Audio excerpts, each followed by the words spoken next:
Hello, everyone. Reading the words of God from Psalms chapter 36, verse 1 to 12. So I hope we were blessed today.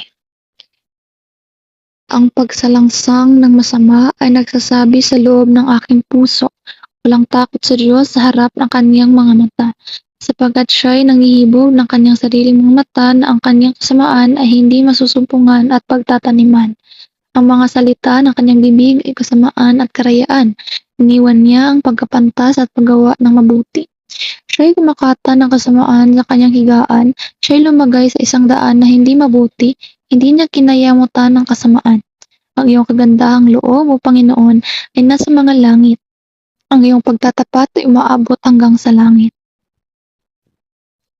Ang iyong katwiran ay gaya ng mga bundok ng Diyos. Ang iyong mga kahatulan ay dakilang kalaliman, O Panginoon, iyong iningatan ng tao at hayop.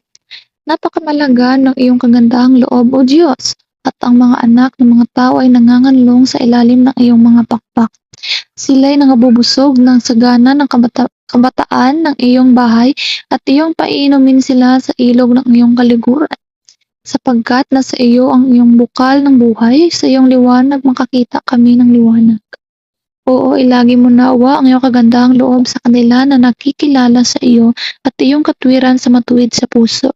Huwag nawang dumating laban sa akin ang paa ng kapalaluan at huwag nawa akong itaboy ng kamay ng masama. Dooy nang buwal ang mga manggagawa ng kasamaan, sila'y naglugmok at hindi makatindig.